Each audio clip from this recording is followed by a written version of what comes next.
Buenas noches y bienvenidos un sábado más a La Gran Pregunta, un espacio de reflexión en colaboración con la Fundación Pablo VI. En los últimos tiempos parece que nos estamos acostumbrando a que la violencia entre jóvenes y adolescentes sea noticia habitual. Hace unas semanas, el caso de una violación en Manada a una niña de 11 años, cuyas imágenes fueron difundidas durante meses sin que nadie hiciera nada para frenarlo, generaba una gran conmoción por los niveles no solo de violencia, sino de banalización de la misma. Esto, desgraciadamente, no es un hecho aislado. También se observa un peligroso incremento de la violencia entre bandas, en las aulas, en el seno de las propias familias. Sin embargo, recientes datos publicados por la Fundación FAD ponen de manifiesto un aumento de la cifra de jóvenes que niega la violencia de género y que la considera un invento ideológico. Por eso hoy queremos preguntarnos si se trata de un efecto amplificado por los medios y las redes o si son nuestros jóvenes cada vez más violentos. Y en ese caso, ¿por qué se produce esta violencia? Hablaremos también de deporte y del impacto en los jóvenes y en la sociedad en general que tiene el comportamiento de todos sus actores, tal y como vimos en el Mundial de Qatar o más recientemente con la noticia de los árbitros y el Fútbol Club Barcelona, que ha sobresaltado el mundo del deporte. La construcción de una dimensión ética es una tarea de todos y esta noche nos preguntaremos por los valores en el deporte y su credibilidad.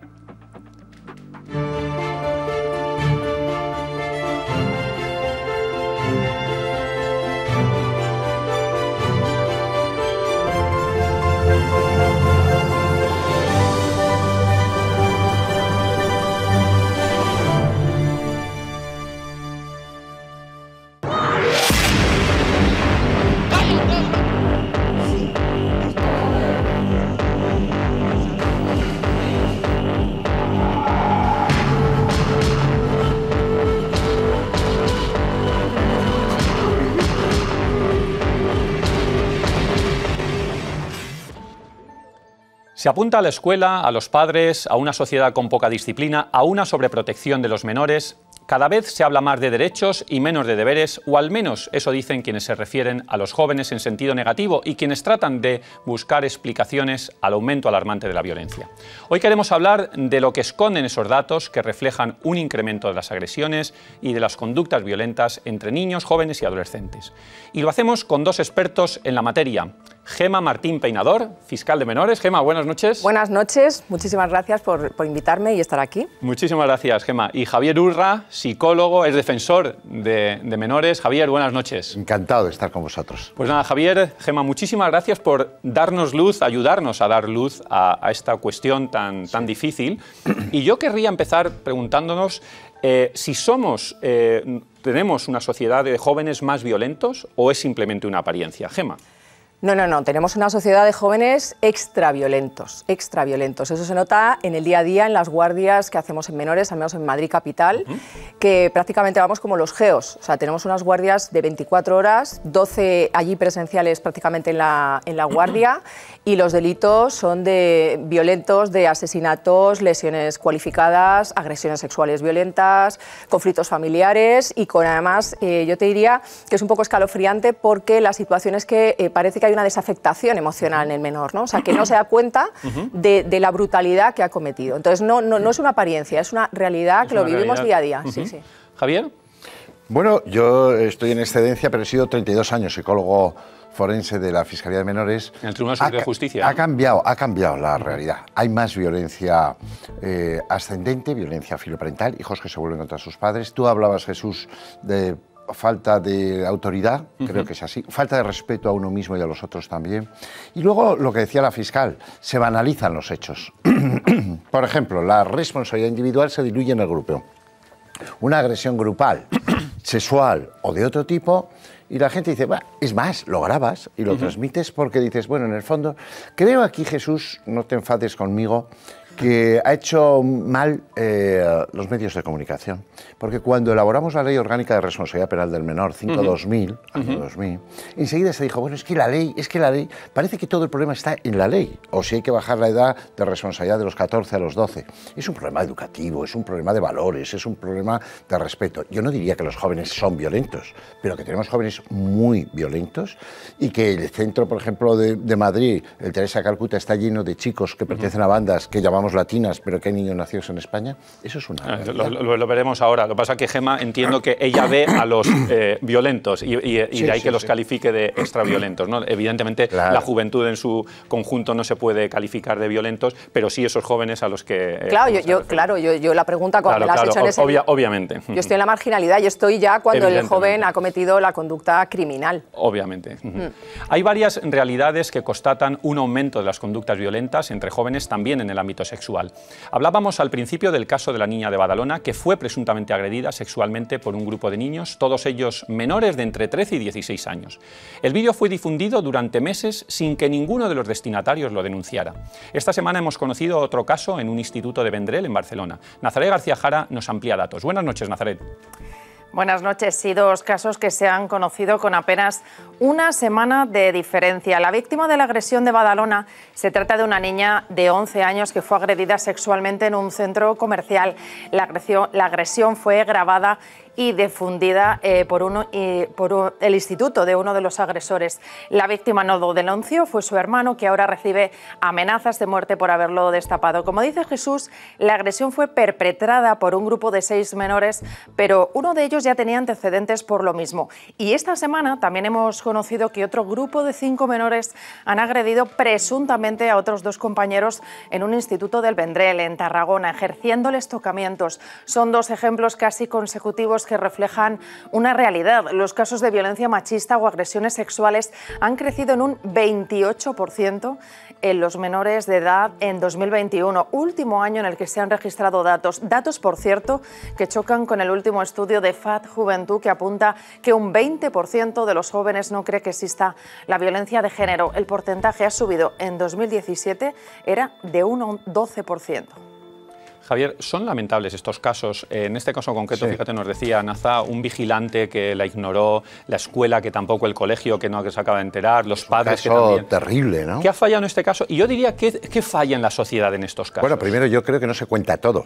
¿Son 6 chicos cualquiera o son 6 chicos de dónde? ¿Cómo? ¿Quién les educa? ¿Existían los padres? ¿Están ya tutelados? Están tutelados porque todo eso lo sabemos. Pero a veces no se quiere decir a la sociedad. Y por lo tanto, ahí te explicas muchas cosas. Por cierto, los agresores sexuales menores, el riesgo de reincidencia es alto. Esto es un verdadero problema que tenemos. Pero claro, dicen, nadie lo denuncia, porque hay miedo. Joder, pero si se dedican luego a amenazar al hermano de la víctima. Por lo tanto, ellos tienen un sentido que te traslado, que digo, y espero que esta noche no se traslade aquí, que es el de la impunidad. Para eso están los fiscales. Ahora quería preguntarle a Gemma sobre este tema. ¿Por qué no se ha cambiado la ley? Es que todo el mundo... El otro día se ve unas imágenes en televisión de unos niños pegándose porque quieren quedar, y luego para grabarlo, para un minuto de fama. Que cambien la ley, que cambien la ley. ¿Usted cree que porque mejoremos los hospitales va a haber menos muertos en las carreteras? Es que es no entender nada. Ahora, hay lugares donde los padres no ejercen. No, el problema no está en las escuelas, que planteabas al inicio. Está en los hogares, en la dejación, en padres que no son maduros, en gente que está todo el día de putas, que está todo el día con la cocaína. Y entonces, claro, tenemos chicos que son muy problemáticos. A veces de zonas de cristalización de clase y otras que están en las grandes ciudades y que dices, pero si lo tienen todo, ¿qué es tener todo? Y acabo. ¿Por qué hay chicos que se conducen bien, aunque estén con pantallas y vean pornografía, etcétera, y otros que no? Pues depende mucho del entorno, de lo que vean, de los límites, etcétera. Esto es esencial. La falta de respeto es grave, pero la falta de razones para vivir y para que los chicos se proyecten en los demás dan mucha explicación. Y sobre este diagnóstico, Gemma, este diagnóstico tan claro que nos hace Javier, con estos niños, esa sensación de impunidad de la que hablaba Javier, con estos niños, ¿qué se hace? Tú como fiscal, ¿qué se hace con ellos? Bueno, vaya por delante que lo de la sensación de impunidad yo creo que viene desde un origen, desde un lugar, que es el desconocimiento de cómo funciona la jurisdicción de menores y cómo está regulado. Es decir, nosotros, los operadores jurídicos, jueces, fiscales, abogados, todos los que intervenimos en el proceso, los equipos técnicos, nos tenemos que someter, pero sobre todo los fiscales y los jueces y los abogados, al principio de legalidad. Es decir, hay una ley, que es la que él ha apuntado, que se puede estar de acuerdo o no se puede estar de acuerdo, pero es la que está. Entonces, esta ley de responsabilidad penal del menor, que ha apuntado que es del 2000, comprende comprende la responsabilidad penal, la criminal, cuando un menor comete hechos delictivos desde los 14 años cumplidos a los 17 cumplidos, es decir, menos de 18 y más de 13. 14, 15, 16 y 17 años. Son 4 años en los que existe esa responsabilidad criminal del menor.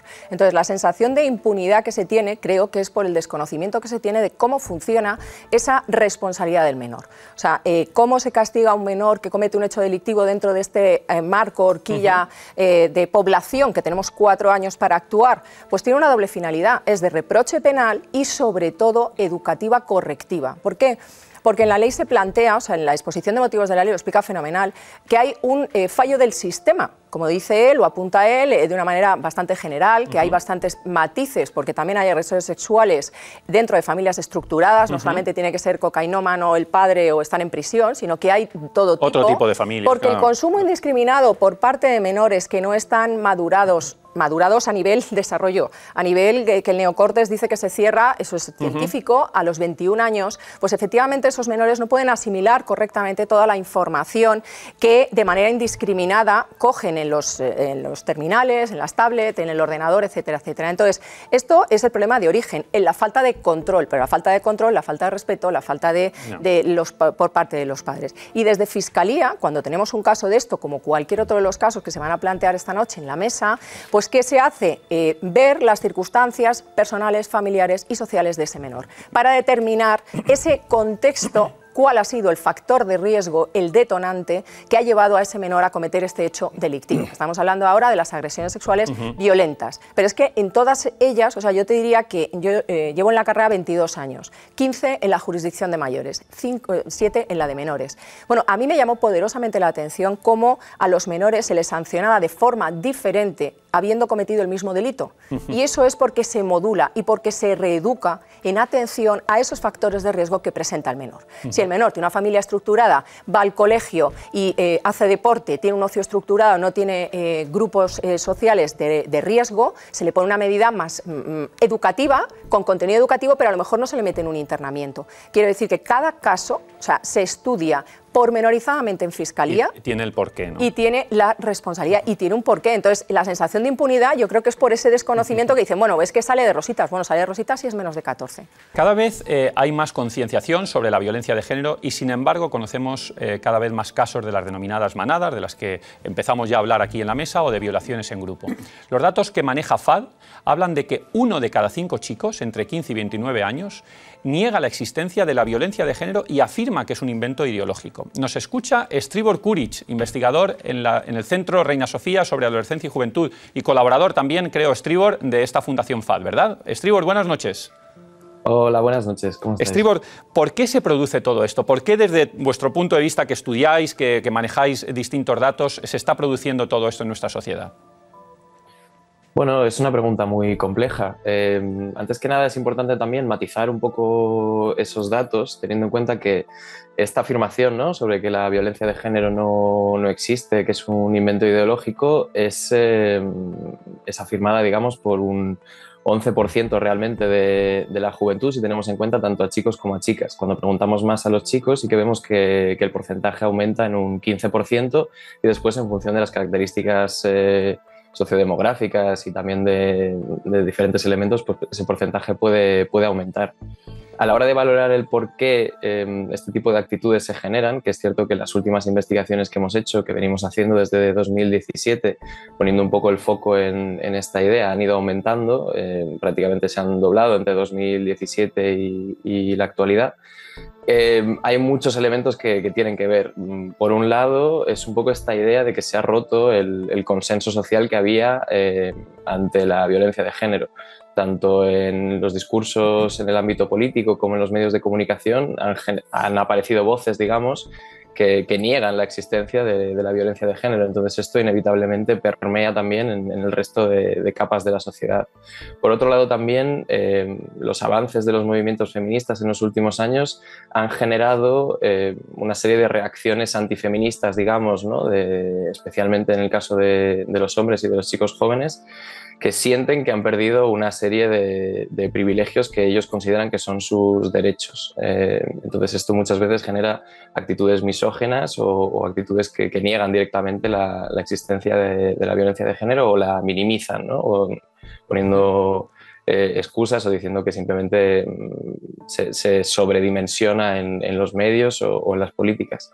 Y luego también el hecho de que vivimos en un ecosistema comunicativo diferente, que hace que se generen grupos en el espacio online que pueden reforzar discursos, digamos, que antes era mucho más difícil hacer visibles, con cámaras de eco o simplemente con comunidades cerradas que al final se retroalimentan dentro de esos valores, digamos. Pero, Estribor, tú hablabas de los medios de comunicación, de las leyes, puede ser contraproducente porque parece que cada vez estamos más concienciados del tema de la violencia de género y, sin embargo, al mismo tiempo estamos comentando, ¿verdad?, que hay gente que la niega más. ¿Es porque es contraproducente hablar tanto de ello, entonces?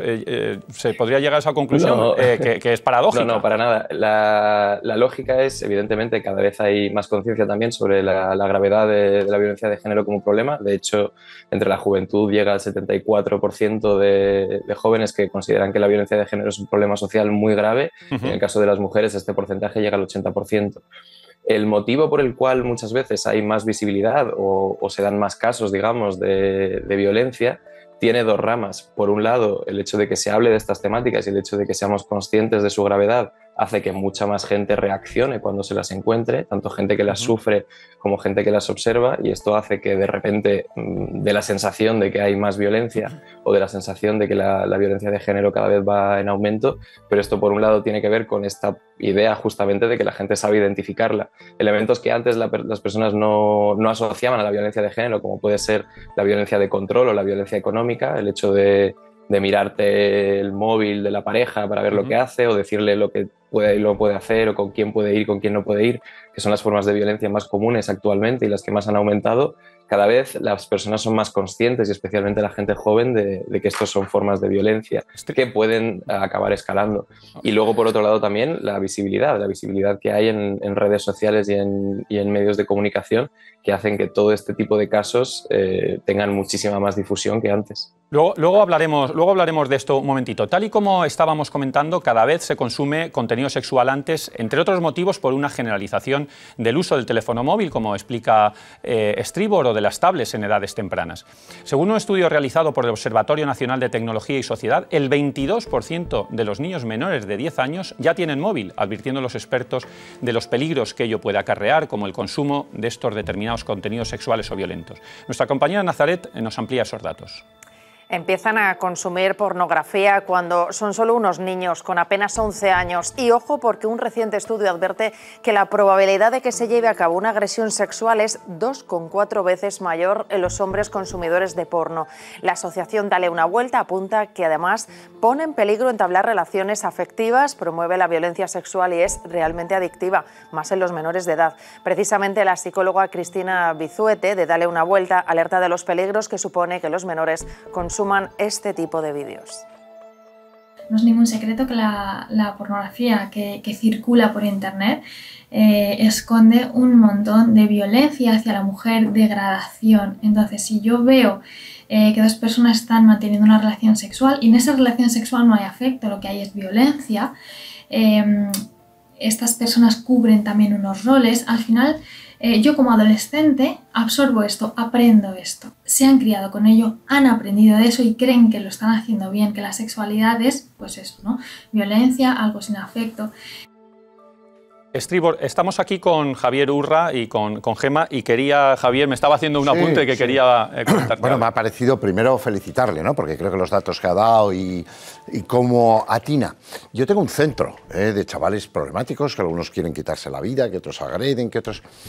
El 33% de los jóvenes españoles, por eso le digo, Estribor, corrígeme, el 33% creen que los celos son una prueba inequívoca de amor. Yo estoy de acuerdo, de amor propio. Esta es la primera cuestión. La segunda, yo estoy viendo, no sé si lo estáis estudiando, chicas que son muy machistas y sin embargo muy dependientes. Y admiten cosas que no admitirían sus madres. Por lo tanto, el mensaje que estamos emitiendo No a todo el mundo le está calando. En cuanto a la pornografía y todos los datos que se han dado, me parece genial, pero es ahí que las administraciones y el Estado tendrán que poner una limitación. A mí no me permiten dar un yogur caducado, porque es grave. ¿Por qué entonces, si sabemos que es tan lesivo para los chicos que confunden lo que es el amor con el querer, el amor con el poseer, el amor con lo que es la sexualidad violenta, por qué lo están consumiendo? Es decir, estamos todo el día haciendo diagnóstico, pero el pronóstico no es bueno si no lo abordamos. Quería ver qué planteamiento tenías al respecto. Pues Estribor. Sí, bueno, claro, lanzas varios temas aquí. En cuanto al tema de los celos, efectivamente, sí que es cierto que la idea del amor romántico sigue permeando en la población joven, tanto la idea de que los celos son prueba de amor como de que el tener pareja debería implicar la entrega absoluta, digamos, a la otra persona. Y esto puede conllevar, digamos, también a adoptar otro tipo de estereotipos asociados al amor romántico que pueden ser perjudiciales, digamos, ¿no? En esta idea del control dentro de la pareja o de la posesión. Y esto es cierto que ha permeado tanto en mujeres como en hombres. Sin embargo, sí que hay diferencias importantes entre las mujeres y los hombres en cuanto a la actitud sobre el valor de la igualdad o sobre la conciencia de la existencia de discriminaciones, que sí que son evidentes. Sí que hay mujeres machistas, igual que hay hombres machistas, y se ven claramente en las estadísticas. Sin embargo, la tendencia que ha habido desde 2019 es, en el caso de los hombres, por ejemplo, a reducirse un poco esta idea del sentir feminista en los últimos años. En el caso de las mujeres ha seguido aumentando. Entonces, en el caso de las mujeres llega casi al 70%, en el caso de los hombres sigue en torno al 30%. Y esta diferencia, digamos, se mantiene en otro tipo de valores estadísticos y de variables, como son la conciencia de la discriminación y de la desigualdad de género como problema social grave. Entonces, aunque efectivamente existen casos de mujeres machistas y de hombres machistas, los hombres siguen siendo mucho más machistas que las mujeres de forma generalizada. Y por lo que respecta a la pornografía, evidentemente estoy de acuerdo en que los contenidos que hay en el ámbito virtual y que son accesibles además de forma prácticamente generalizada entre la juventud hoy en día con los smartphones y con el acceso a banda ancha, tiene contenidos extremadamente violentos y que pueden ser extremadamente perjudiciales en los procesos de socialización. Sin embargo, es muy difícil hacer relaciones de causalidad exacta sobre qué consecuencias tiene y, sobre todo, ya dejando de lado la parte de las consecuencias en el sentido de dimensionar, digamos, ¿no? ese efecto de consumir este tipo de pornografía, es el qué se puede hacer. Porque al final, cuando nos planteamos en cómo se puede limitar, nos encontramos con esa barrera de que vivimos en un contexto globalizado en el cual este tipo de contenidos, la gran parte ni siquiera se produce en España, ni siquiera se accede desde aquí. Estribor, nos estamos quedando sin tiempo y tenemos muchos temas más, así que te agradecemos infinito. Perdona que te corte así, pero tenemos muchos temas. Sobre todo, lo que sí que te quería dar las gracias es por el buen trabajo que hacéis en la Fundación. Muchas gracias, Estribor. Nada, gracias a vosotros. Un abrazo, adiós.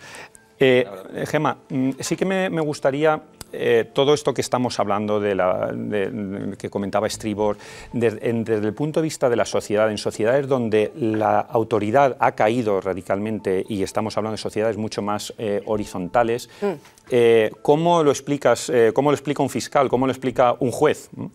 El que ha caído el principio de autoridad. Claro. Pero antes, perdóname, ya lo sé que vais pillados de tiempo, pero yo estuve 6 años en la Fiscalía Especialista de Violencia de Género y ahí te da bastante idea de lo que es el profundo y dramático problema que tienen las mujeres maltratadas, ¿vale? Entonces, os confesaré que llevaba 10 años en la carrera y hasta que no llegué a la especialidad no me di cuenta de lo profundo y de la lacra social que es. Es decir, nos llenamos pues, en medios de comunicación, en prensa, en estudios, de qué es el problema de la violencia de género, pero realmente, y en estas estadísticas que han dicho muy acertadamente, pues para ver un poco por dónde va el sentir social, la violencia de género no es que te peguen una torta o te digan un insulto en un momento dado, te amenacen, es que es ese acto de violencia lo utilizas como instrumento de dominación, es decir, viene en un origen con una finalidad y es para someter, para subyugar a la mujer y tiene un sustrato de patriarcado, es decir, de un momento cultural.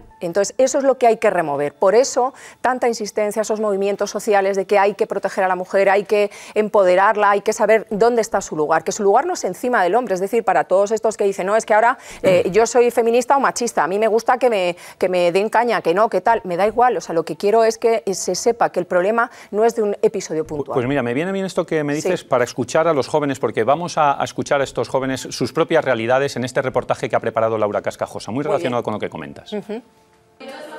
Acoso escolar, maltrato entre iguales, ciberacoso, agresiones, son conceptos que conocen perfectamente y que si no lo han vivido en persona, lo han visto muy de cerca. Me ha pasado a mí y sigue pasando todavía. ¿Cómo que? Pues peleas de hablar, pero no hablar, chillar, discutir chillando, por no tener las mismas perspectivas, los puntos de vista. En mi clase sí que pasó, que se empezaron a pegar, no me acuerdo exactamente por qué, sería una tontería supongo, pero yo creo que al final pues, la solución es expulsarlos, lo expulsarían como 20 días o así. Conozco de personas que han tenido problemas de convivencia y que han sufrido acoso por parte de los compañeros y que han incluso necesitado ir a otros institutos y buscar a otras personas. Ocurre cada vez en edades más tempranas y de forma más frecuente. Se actúa cada centro a su manera, se dan charlas, pero la sensación es de que no se soluciona. Yo creo que depende también mucho de la actuación de los profesores y del centro en sí, porque también depende de la tolerancia que tengan hacia esas conductas, ¿no? Y de hecho hicimos como minutos de silencio en varias ocasiones porque hubo varios casos fuertes.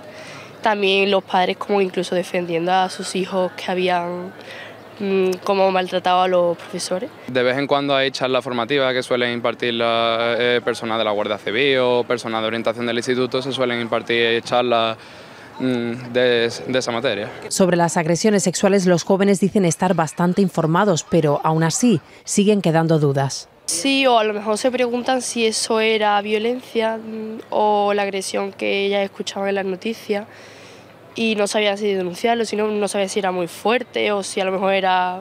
Pero creo que a día de hoy, por ejemplo, con temas como pinchazo, violencia, creo que sí que se comunica más. Expertos de atención a víctimas y agresores aseguran que faltan pautas claras, es decir, normas escritas que también reclaman en las escuelas y en las entidades sociales.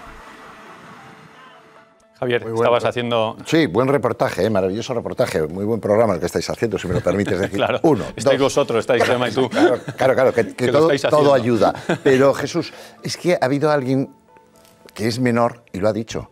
Es que hay padres que son equívocos abogados de los hijos, los defienden, pero aunque sean el agresor de acoso escolar, aunque haya cometido una violación, aquí tienes una fiscal que diga cuántos padres de hijos agresores veis que piden perdón formal, sentido, a los padres de las víctimas. ¿Estáis viendo eso? Bueno, es que ahí hay de todos los tipos, ¿no? O sea, los progenitores que han empoderado tanto a sus hijos y no encuentran el lugar dentro de la jerarquía familiar, es decir, lo que empezábamos un poco al principio del reportaje, ¿no? El principio de autoridad paterno-filial lo han perdido totalmente, eso genera en un delito muy concreto, muy específico de violencia intrafamiliar, pero es que si tú no controlas a tu hijo en la familia, se ha empoderado tanto que hay un síndrome, me parece, psiquiátrico que le llama el síndrome del emperador, ¿no? Me parece, y entonces se hacen con el poder que no va a hacer fuera, o sea, a mí eso sí que me dan escalofrío, o sea, cuando viene un menor que ha realizado una conducta delictiva en casa, ¿qué no le va a hacer a un profesor? ¿Qué no le va a hacer a un tercero? Entonces, por cierto, Jesús, hay padres que dicen no puedo con mi hijo.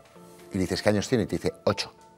Es que, claro, cuando hablamos de madurez de los niños y de las neuronas espejos y de los lóbulos frontales a los 21 años, hay gente que es inmadura con 50.